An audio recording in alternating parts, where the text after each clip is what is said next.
రాష్ట్ర ఉప ముఖ్యమంత్రి, ఆర్థిక శాఖ మంత్రి, విద్యుత్ శాఖ మంత్రి అయినటువంటి భట్టి విక్రమార్క గారు శాసనసభలో ప్రవేశపెట్టబోయే బడ్జెట్ ముందస్తు సమావేశం నిర్వహించారు. ఈ బడ్జెట్ ప్రిపరేషన్కు సంబంధించిన ముందస్తు సమావేశంలో ఆయన చెప్పినటువంటి మాటలు దిగ్భ్రాంతి గొల్పించేటువంటి మాటలు. పోలీస్ శాఖ అభివృద్ధి కోసం సిఎస్ఆర్ నిధులు వాడుకోండి అని చెప్తున్నారు. కార్పొరేట్ సోషల్ రెస్పాన్సిబిలిటీకి సంబంధించిన నిధులను వాడుకోమంటున్నారు. కార్పొరేట్ సోషల్ రెస్పాన్సిబిలిటీ అంటే ఏమిటి? లక్షలు కోట్లు గడిస్తున్నటువంటి పారిశ్రామిక అధిపతులు తమకొచ్చే ఆదాయంలో కొంత భాగం సామాజిక బాధ్యతలో భాగంగా ప్రజల కోసం ఖర్చు పెట్టాలి అనేది దాని సారాంశం.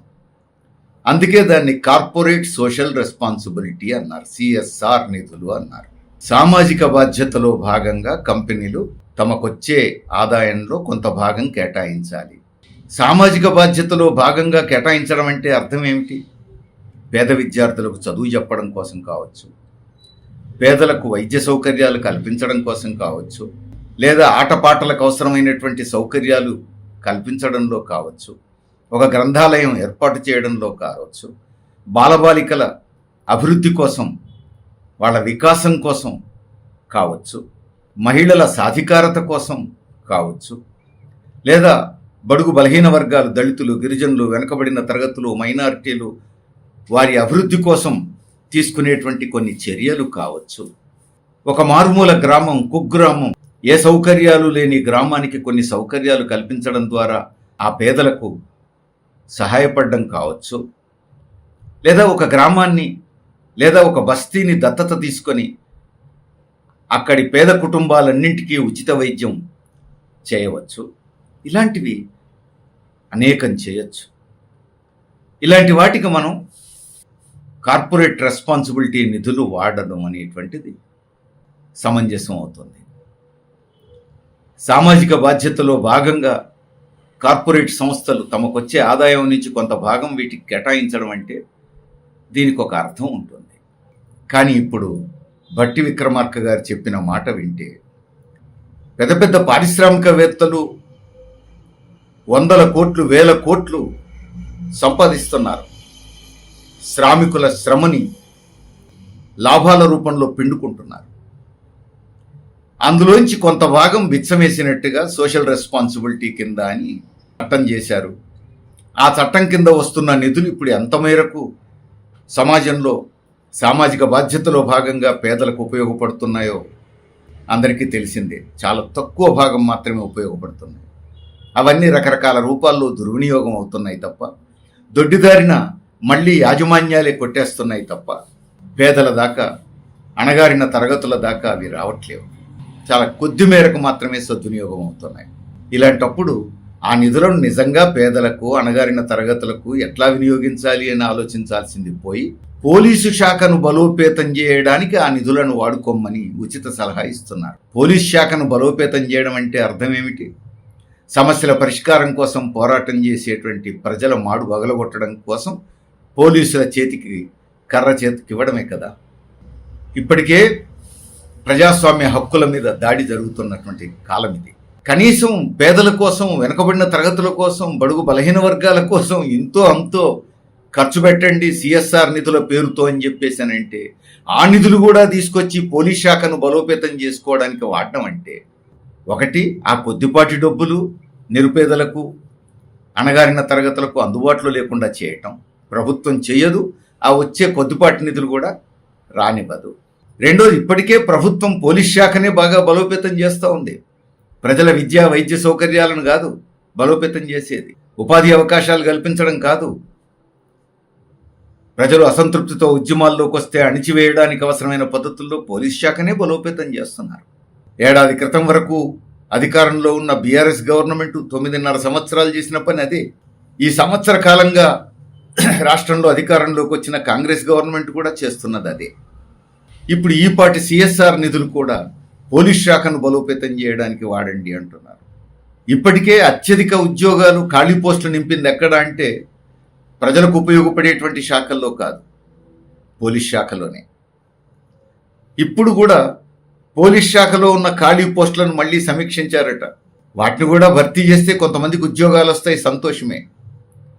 కానీ ఖాళీ పోస్టులన్నీ భర్తీ చేయాలి కదా.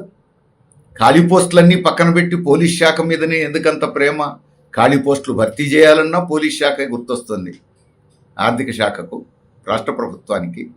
ఆ శాఖలో ఏదైనా అవసరాలకు నిధులు కేటాయించాలన్నా ఒకవైపు ప్రభుత్వం బడ్జెట్లోంచి కేటాయించడమే కాకుండా సిఎస్ఆర్ నిధులను కూడా వాటికి ఉపయోగించమని చెప్పేశాడు. అంటే రానున్న కాలంలో ఇక ప్రజాస్వామ్యం మనుగడ ప్రశ్నార్థకమే అన్నమాట. ఏ చిన్న అవకాశం ఉన్నా, ఎక్కడ రూపాయి దొరికినా అది ప్రజల మాడు పగలగొట్టడానికి అవసరమైనటువంటి పోలీస్ శాఖకే వెచ్చించమని చెప్పి చెప్తారన్నమాట. ప్రభుత్వం పెట్టేది అటే, ఎవరైనా దయదలిచిస్తే అవి కూడా అటే. ఎటుబడి పేదలు, సాధారణ ప్రజలు, కార్మికులు, రైతులు, కూలీలు తమ హక్కుల కోసం రోడ్ల మీదకి రాకుండా హద్దుల్లో పెట్టడానికి పోలీస్ శాఖను బలోపేతం చేస్తారన్నమాట. ఇంతకంటే అన్యాయం ఇంకేముంది? ఇది అమ్మ పెట్టదు అడుక్కు తినదు అన్నట్టుగా ఉంది. సాధారణ ప్రజల సమస్యల పరిష్కారం కోసం మీరు చేయవలసినంత చేయట్లేరు. మీ బాధ్యతను మీరు నిర్వర్తించట్లేదు ప్రభుత్వంగా.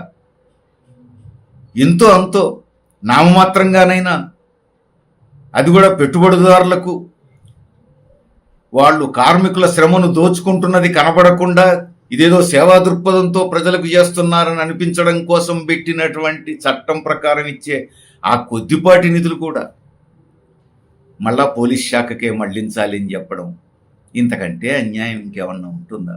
అంటే పాలకులు ప్రజల పక్షం కాకుండా పెట్టుబడిదారుల పక్షం, భూస్వాముల పక్షం ఉంటే, బడాబాబుల పక్షం ఉంటే ప్రతిదీ వాళ్ల బొజ్జలు నింపే వైపే, వాళ్ళ భద్రత వైపే, వాళ్ళకు సౌకర్యాలు కల్పించడం వైపే, వాళ్ళకు అన్ని రకాల రక్షణలు కల్పించడం వైపే ఉంటాయి అనడానికి ఇంతకంటే ఇంకేముంది? అందుకే ప్రజలు జాగ్రత్తగా పరిశీలించాలి. కేంద్రంలో మోడీ ఇదే పని చేస్తున్నాడు. నిన్నటిదాకా అధికారంలో ఉన్న కేసీఆర్ గారు అదే పని చేశారు.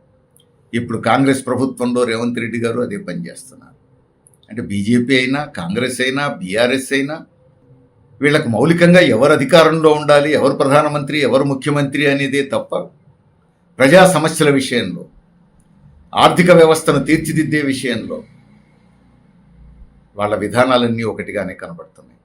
ప్రజా ఉద్యమాలను అణిచివేసే విషయంలో, అప్రజాస్వామిక ధోరణుల్లో వాళ్ళ విధానాలన్నీ ఒకే వైపు కనపడుతుంది. పేదలు సహజంగానే తమ కష్టాల్లోంచి బయటపడడానికి, తమ హక్కుల కోసం, తమ జీవితాలు మెరుగుపడడానికి, తమ సమస్యల పరిష్కారం కోసం ఉద్యమిస్తారు, ఎర్రజెండా చేతబడతారు.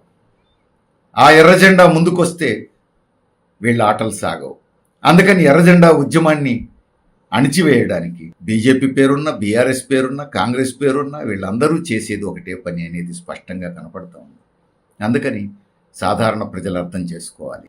రానున్న కాలంలో ప్రజా ఉద్యమానికి ఉన్నటువంటి ప్రాధాన్యత, సమస్యల పరిష్కారం కోసం ఉద్యమించాల్సినటువంటి ఆవశ్యకతను అర్థం చేసుకోవాలి. అదే సమయంలో ఉద్యమాలను అణచడం కోసం సర్వశక్తులు ఒడ్డుతారు పాలకులు అనే విషయం కూడా గమనంలో ఉంచుకోవాలి. అయినా సమస్యల పరిష్కారం కోసం, ప్రజాస్వామ్య హక్కుల కోసం సాగేటువంటి ఉద్యమాలను అణిచివేయడం పాలక వర్గాలకు సాధ్యం కాని పని అనేది చరిత్ర రుజువు చేసింది. ఆ చారిత్రక అనుభవాల నుంచే ప్రజలు గుణపాఠం నేర్చుకోవాలి. రానున్న కాలంలో ప్రజా ఉద్యమాన్ని మరింత బలోపేతం చేసుకోవాల్సిన అవసరం.